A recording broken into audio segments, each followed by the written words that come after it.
എല്ലാവർക്കും വീണ്ടും സത്സംഗ് വിത്ത് ഋഷിയിലേക്ക് സ്വാഗതം. നമ്മൾ കമ്മ്യൂണിറ്റിയിൽ ചേരാത്തവരെ വീണ്ടും കമ്മ്യൂണിറ്റിയിൽ ചേരാനുള്ള ലിങ്ക് ഡിസ്ക്രിപ്ഷനിൽ കൊടുത്തിട്ടുണ്ട്. നിങ്ങൾക്ക് ലിങ്ക് ക്ലിക്ക് ചെയ്ത് കഴിഞ്ഞാൽ കമ്മ്യൂണിറ്റിയിലേക്ക് ഫ്രീ ആയിട്ട് കയറാം. അവിടെ ഫ്രീ ക്ലാസ്സസും കാര്യങ്ങളൊക്കെ അറ്റൻഡ് ചെയ്യാവുന്നതാണ്. നമ്മളിന്ന് എപ്പോഴും നമ്മൾ പറയാറുള്ളത് സ്വന്തം ഓറ ക്ലിയർ ചെയ്യാം, സ്വന്തം ഓറ ബ്രൈറ്റൻ ചെയ്യാം, ഇതിനെ കുറിച്ചിട്ടൊക്കെയാണ്. പക്ഷെ നമ്മളുടെ ഓറ നല്ലതാണ്, പക്ഷെ നമ്മൾ താമസിക്കുന്ന സ്ഥലത്തിന്റെ ഓറ എനർജി ലെവല് നല്ലതല്ലെങ്കിൽ എന്താണ് കാര്യം? അപ്പോൾ നമ്മളുടെ താമസിക്കുന്ന നമ്മളുടെ റൂമിന്റെ, നമ്മളായിരിക്കുന്ന വീടിന്റെ, ഇതിന്റെയൊക്കെ എനർജി ലെവൽ എങ്ങനെ ഉയർത്താം, എങ്ങനെ വീടിനെ ക്ലെൻസ് ചെയ്യാം, വീട്ടിന്റെ ഓറ ക്ലെൻസ് ചെയ്യാം, ഇതിനെ കുറിച്ചിട്ടാണ് നമ്മൾ ഇന്നത്തെ വീഡിയോ. ഇത് വളരെ പ്രധാനപ്പെട്ട ഒരു ടോപ്പിക്കാണ്. ഒരുപക്ഷെ ഞാൻ ഇട്ടതിൽ ഏറ്റവും പ്രധാനപ്പെട്ട ഒരു ടോപ്പിക്ക് ഇതായിരിക്കും. വീടിനെ ക്ലെൻസ് ചെയ്യേണ്ടത് നമ്മളുടെ ഏറ്റവും പ്രധാനപ്പെട്ട ഒരു കാര്യമാണ്. നമ്മൾ ചില വീട്ടിലൊക്കെ കയറി ചെല്ലുമ്പോൾ തന്നെ നമുക്കറിയത്തില്ല, ഒരു ഡിസ്കംഫർട്ട്, എന്തോ ഒരു നെഗറ്റിവിറ്റി, എന്തോ ഒരു എനർജി ലെവൽ ഇല്ലായ്മ, ഇതൊക്കെ തോന്നാറുണ്ട്. എന്തുകൊണ്ടാണ്? അവിടെ ഇഷ്ടംപോലെ നെഗറ്റീവ് തോട്ട്സ്, വൈബ്രേഷൻസ്, അതിന്റെ സാന്നിധ്യം മീൻസ് നമ്മുടെ ഉള്ളിൽ നിന്ന് തന്നെ ഉണ്ടാവുന്നതാണ്. ഇതെല്ലാം നമ്മുടെ ഉള്ളിൽ നിന്നും മറ്റുള്ളവരിൽ നിന്നും ഒക്കെ ഉണ്ടാവുന്ന നെഗറ്റിവിറ്റി. ഈ നെഗറ്റിവിറ്റി ഉള്ളപ്പോൾ നമുക്ക് ഭയങ്കര ഒരു ഡെൻസിറ്റി ഫീൽ ചെയ്യും. ഇത് ഫീൽ ചെയ്യുമ്പോഴാണ് നമുക്കൊരു കാംനെസ് ഉണ്ടാകും. നമുക്കൊരു മെഡിറ്റേഷൻ ചെയ്യാനാണെങ്കിലും മെഡിറ്റേഷൻ ചെയ്യാൻ തോന്നാത്ത അവസ്ഥ, അല്ലെങ്കിൽ ഇതൊരു ഒരു നെഗറ്റീവ് വൈബ്, ഒരു പോസിറ്റീവ് വൈബ് ഇല്ലാത്ത ഒരവസ്ഥ. ഇതിനെ എങ്ങനെ നമുക്ക് പൂർണ്ണമായിട്ട് ക്ലെൻസ് ചെയ്യാം, എങ്ങനെ നമ്മുടെ വീടിനെ ശുദ്ധമായ ഒരു ക്ഷേത്രം പോലെ വെക്കാം എന്നുള്ളതാണ് ഇതിലൂടെ പറയുന്നത്. നമുക്കറിയാം, ലോകത്ത് ഏറ്റവും വലിയ cleansing agent, spiritual cleansing agent salt ആണ്, ഉപ്പാണ്. നമ്മൾ പറഞ്ഞിട്ടുണ്ട് ഉപ്പിനെ കുറിച്ചിട്ടുള്ള ഒരു ഉപ്പ് എങ്ങനെ നമ്മുടെ ഓറയെ ശുദ്ധമാക്കുന്നതിനെ കുറിച്ച് പറഞ്ഞിട്ടുണ്ട്. ഉപ്പ് തന്നെ മതി നമ്മളുടെ വീടും ക്ലെൻസ് ചെയ്യാൻ. എങ്ങനെയാണ് ഉപ്പ് കൊണ്ട് വീട് ക്ലെൻസ് ചെയ്യാം?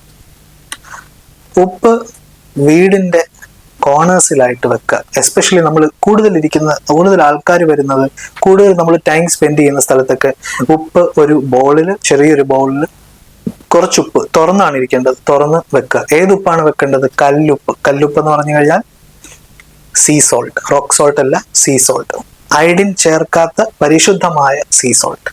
ഇത് നമ്മളൊരു ബൗളിൽ വീടിന് എല്ലായിടത്തും വെക്കാൻ പറ്റുവാണെങ്കിൽ, എല്ലാ റൂമിലും വെക്കുകയാണെങ്കിൽ ഏറ്റവും നല്ലതാണ്. ഒരു 3 ദിവസം കൂടുമ്പോഴൊക്കെ അത് മാറ്റുക, കുറച്ച് ദിവസം കൂടുമ്പോൾ അത് മാറ്റുക. അപ്പോൾ ഇത് ക്ലെൻസിങ്. കാരണം ഉപ്പിന് നെഗറ്റിവിറ്റിനെ വലിച്ചെടുക്കാനുള്ള കപ്പാസിറ്റി ഉണ്ട്. ബൈബിളിലാണെങ്കിൽ പോലും ഉപ്പ് ഒരു 40 വട്ടത്തോളം പറഞ്ഞിട്ടുണ്ട് ഉപ്പിനെ കുറിച്ച്. എല്ലാ ട്രഡീഷൻസിലും ഉപ്പ് ഭയങ്കരമാണ്. ഈജിപ്ഷ്യൻ സിവിലൈസേഷൻ എടുത്ത് നോക്കുക, അവിടെ ഭയങ്കരമായിട്ട് ഇമ്പോർട്ടൻസ് കൊടുത്തിട്ടുള്ളതാണ് ഉപ്പ്. ഇത് ചെയ്തു കഴിഞ്ഞാൽ ഒരുപാട് മാറ്റങ്ങൾ നിങ്ങൾക്ക് ഉണ്ടാകുന്നതാണ്. അതേപോലെ തന്നെ സോൾട്ട് കൊണ്ട് തറ തുടയ്ക്കുക. ഈ സോൾട്ട് നമ്മളൊരു ബക്കറ്റിൽ 2 ദിവസം, ആഴ്ചയിൽ 2 ദിവസമെങ്കിലും ഒരു ബക്കറ്റിൽ നമ്മൾ സീ സോൾട്ട് കുറച്ചിട്ട് കലക്കി ഡിസോൾവ് ചെയ്തതിന് ശേഷം മോപ്പ് കൊണ്ട് തുടയ്ക്കുക. കംപ്ലീറ്റ് ആ വീട്ടിലുള്ള എല്ലാ നെഗറ്റിവിറ്റികളും അതോടുകൂടി മാറും. നെഗറ്റീവ് സ്പിരിച്വൽ തോട്ട് റിലേറ്റഡ് ആയിട്ടുള്ള, അതാണ് ഞാൻ ഉദ്ദേശിച്ചത്. Spiritual in the sense thought, generating from thought. അപ്പോൾ അത് കംപ്ലീറ്റ് ആയിട്ട് മാറും. അതേപോലെ പണ്ട് കാലത്ത് തന്നെ നമ്മുടെ വീടുകളിൽ ഉപയോഗിക്കുന്നതാണ് സാമ്പ്രാണി, കുന്തിരിക്കം, അല്ലേ? അപ്പൊ ഇത് രണ്ടും പുകയ്ക്കുമ്പോൾ, ഇത് ഈജിപ്ഷ്യൻ സിവിലൈസേഷനിലും നമ്മളുടെ ബൈബിളിലും അതേപോലെ യോഗിക് ട്രഡീഷനിലും തന്ത്രയിലും ഒക്കെ അതിപ്രധാനമായിട്ട് പറഞ്ഞിട്ടുള്ളതാണ്. എൻവയോൺമെന്റിനെ തന്നെ പ്യൂരിഫൈ ചെയ്യാൻ ഉപയോഗിക്കുന്നതാണ്. അമ്പലങ്ങളിലും പള്ളികളിലും മൊണാസ്ട്രീസിലും എല്ലാം ഇപ്പോഴും ഉപയോഗിക്കാറുള്ളതാണ് കുന്തിരിക്കം, അല്ലേ? സാമ്പ്രാണി. അത് നമ്മൾ എല്ലാ ദിവസവും വൈകിട്ട് പുകയ്ക്കുന്നത്, പണ്ട് കാലത്തുള്ള വീടുകളിൽ അങ്ങനെ ചെയ്യുമായിരുന്നു, പുകയ്ക്കുന്നത്. ആ ഒരു എൻവയോൺമെന്റിനെ തന്നെ പരിശുദ്ധമാക്കി ഒരു സ്പിരിച്വൽ വൈബ് അവിടെ കൊണ്ടുവരാനായിട്ട് സഹായിക്കും. അതേപോലെ തന്നെ നമുക്ക് ചെയ്യാവുന്ന ഒരു കാര്യമാണ് ദീപം കത്തിക്കുക. ദീപം എന്ന് പറയുമ്പോൾ നമുക്കിപ്പോൾ മെഴുകുതിരി എന്ന് പറയുന്നത്, ഇപ്പോൾ ഒരുപാട് ടോക്സിൻ വെച്ചുണ്ടാക്കിയ മെഴുകുതിരികളും ഉണ്ട്. ഓർഗാനിക് ആയിട്ടുള്ള നല്ല പരിശുദ്ധമായിട്ടുള്ള മെഴുകുതിരി വാങ്ങുക. അതേപോലെ തന്നെ നിങ്ങൾ ദീപമാണെങ്കിൽ നെയ്യ് അല്ലെങ്കിൽ നല്ലെണ്ണ, നെയ്യാണ് ഏറ്റവും ബെസ്റ്റ്. നെയ്യ് കൊണ്ടുള്ള ദീപം, ചെറിയ ദീപങ്ങൾ കത്തിച്ച് വീട്ടിൽ വെക്കുക. അത് ഭയങ്കര നല്ലതാണ്. അങ്ങനെ ചെയ്യുമ്പോൾ ഒരുപാട് ക്ലെൻസിങ് സംഭവിക്കും നമുക്ക്. ഈ ക്ലെൻസിങ് വളരെ ഇമ്പോർട്ടൻ്റ് ആണ്. ഈ ക്ലെൻസിങ് നമുക്ക് ഒരു മെഡിറ്റേറ്റീവ് വൈബ്, ഒരു നെയ് വിളക്ക് നമ്മൾ കത്തിച്ചിട്ട് വീട്ടിൽ വെക്കുമ്പോൾ തന്നെ അതിൻ്റെ ആ ഒരു സ്മെല്ല് വരുമ്പോൾ തന്നെ നമുക്ക് ആ ഒരു മെഡിറ്റേറ്റീവ് വൈബിലേക്ക് മൂഡിനെ എലിവേറ്റ് ചെയ്യാൻ സഹായിക്കുന്നത്. അതുകൊണ്ടാണ് ക്ഷേത്രങ്ങളിലും ആശ്രമങ്ങളിലും ഒക്കെ എപ്പോഴും കത്തിച്ച് വെക്കുന്നതിൻ്റെ റീസൺ. വെറുതെ നമ്മൾ കത്തിച്ച് വെക്കല്ല. അതേപോലെ തന്നെ ഇമ്പോർട്ടൻ്റ് ആയിട്ടുള്ള ഒരു കാര്യമാണ്, ഏറ്റവും പ്രധാനമായിട്ട് നമ്മൾ ചെയ്യേണ്ട ഒരു കാര്യമാണ് നമ്മൾ ഈ മന്ത്രാസ് അതേപോലെയുള്ള ഡിവൈൻ ആയിട്ടുള്ള നെയിംസ്, സംഭവങ്ങൾ, ദിക്കർ എല്ലാം പ്ലേ ചെയ്യുമ്പോൾ എന്ത് സംഭവിക്കും? കണ്ടിട്ടില്ലേ, ധർമ്മശാലയിലോ ഋഷികേശിലും ഒക്കെയുള്ള ആശ്രമങ്ങളിൽ പോവുകയാണെങ്കിലൊക്കെ എപ്പോഴും അതിങ്ങനെ പ്ലേ ചെയ്യുന്നത് കാണാം.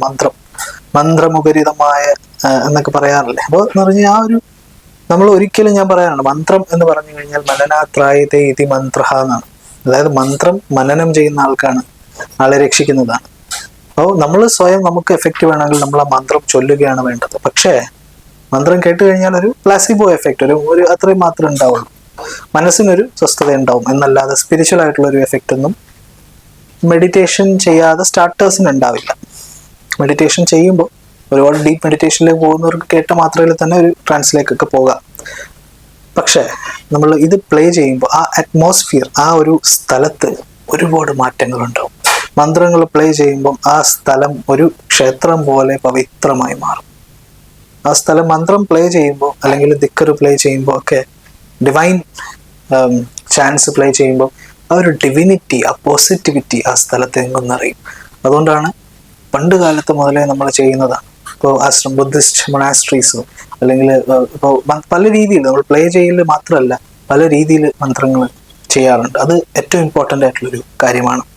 അതേപോലെ തന്നെ നമുക്ക് ഏറ്റവും പ്രധാനപ്പെട്ട ഒരു കാര്യമാണ് നമ്മൾ എന്താ പറയുക, ഈ ഒരു വിളക്ക്, അതേപോലെ ഒരു ബ്രൈറ്റ് ആയിട്ടുള്ള കുറച്ച് കാര്യങ്ങൾ വീട്ടിൽ വെക്കുക, ദീപം കത്തിക്കുക. അത് നമ്മൾ ഓൾറെഡി പറഞ്ഞതുപോലെ തന്നെ അടുക്കി ഓരോ കാര്യങ്ങൾ വെക്കുക. അതൊക്കെ വളരെ ഇമ്പോർട്ടൻ്റ് ആണ്. എപ്പോഴും ഇത്രയും കാര്യങ്ങൾ നമ്മൾ ഈ ഓറ ബേസ് ചെയ്ത് പറയാനാണെങ്കിൽ ഇത്രയും കാര്യങ്ങളാണ് ഏറ്റവും പ്രധാനമായിട്ട് തന്നെ ഉള്ളത്. ഇത്രയും കാര്യങ്ങൾ നമ്മൾ ചെയ്യുമ്പോൾ തന്നെ, അതേപോലെ തന്നെ വേറൊരു കാര്യമാണ് കർപ്പൂരത്തിന്റെ ബേണർ ഇപ്പോൾ അവൈലബിൾ ആണ്. ഈ ബേണർ നമ്മൾ ബേണർ എന്താ പറയാ, വാങ്ങിയിട്ട് നല്ല ക്വാളിറ്റിയുള്ള ബേണർ വാങ്ങിയിട്ട് കർപ്പൂരം കത്തിക്കുക. അമ്പലങ്ങളിലൊക്കെ നമ്മൾ അമ്പലങ്ങളിലൊക്കെ ചെല്ലുമ്പോൾ ഒരു ഫീൽ ഗുഡ് സെൻസേഷൻ ഉണ്ടാവുന്നത് കർപ്പൂരത്തിന്റെ മണമാണ്, നല്ലെണ്ണയുടെ മണമാണ്, നെയ്യിന്റെ മണമാണ്. ഇതെല്ലാം ഭയങ്കരമായിട്ടുള്ള ഒരു ഫീൽ ഗുഡ്. കർപ്പൂരം കത്തിക്കുമ്പോൾ ഒരുപാട് എന്താ പറയുക, ഫീൽ ഗുഡ് ഇതുണ്ടാവും, ഒരു വൈബ് ക്രിയേറ്റ് ആവും. ബേണറിൽ കത്തിക്കുക കർപ്പൂരം. ഇതൊക്കെ ചെയ്യുമ്പോൾ നമ്മളുടെ വീട് ഒരു മെഡിറ്റേറ്റീവ് സ്പേസ് ആയി മാറും നമ്മളുടെ വീട്. അപ്പോൾ ഇതെല്ലാം നമ്മൾ പൂർണ്ണമായി തന്നെ ചെയ്യാൻ ശ്രമിക്കുക. അപ്പോൾ ഇത് ചെയ്യുമ്പോൾ നമുക്ക് വെറുതെ നമ്മൾ വീട്ടിൽ കണ്ണടച്ചിരിക്കുമ്പോൾ തന്നെ നമ്മളൊരു മെഡിറ്റേറ്റീവ് സ്റ്റേറ്റിലേക്ക് പോവുകയും, നമ്മൾ കണ്ണടച്ചിരിക്കുമ്പോൾ തന്നെ നമുക്ക് കൂടുതൽ കാര്യങ്ങൾ ചെയ്യുകയും ചെയ്യും. എല്ലാം ഈ നെഗറ്റിവിറ്റി ഉള്ളപ്പോൾ നമുക്ക് എന്തൊക്കെ അറിയാമെങ്കിലും എന്തൊക്കെ പഠിച്ചാലും ഇതൊന്നും പ്രാവർത്തികമാക്കാനോ ചെയ്യാനോ, മെഡിറ്റേഷൻ്റെ മാത്രമല്ല, നമുക്ക് ലൈഫിൽ തന്നെ ഇതെല്ലാം ബിസിനസ് പ്ലേസിൽ ഉപയോഗിക്കാം. നിങ്ങളുടെ വ്യാപാര സ്ഥാപനങ്ങളിലെല്ലാം ഇത് ചെയ്യാവുന്നതാണ്. ഒരുപാട് മാറ്റങ്ങളുണ്ടാവും, ഒരുപാട് കച്ചവടം നടക്കാനുള്ള ചാൻസ് ഉണ്ട്. കാരണം പോസിറ്റിവിറ്റി വരുമ്പോൾ നമുക്ക് തന്നെ ഒരുപാട് കോൺഫിഡൻസ് വരികയും, നമുക്ക് പുതിയ പുതിയ ഐഡിയാസ് വരികയും, പുതിയ പുതിയ methodologies, marketing methodologies and sales methodologies ഒക്കെ നമുക്ക് വരികയും ചെയ്യും. സൈക്കോളജിക്കലി തന്നെ ഇത് നമ്മളെ ഉയർത്തും. അങ്ങനെ നമ്മുടെ ബിസിനസ്സിനും നമ്മുടെ മെന്റൽ പവർ ബിസിനസ്സിലേക്കും സക്സസ് ആയി, പ്രോഫിറ്റ്സ് ആയി നമ്മളിലേക്ക് വരും.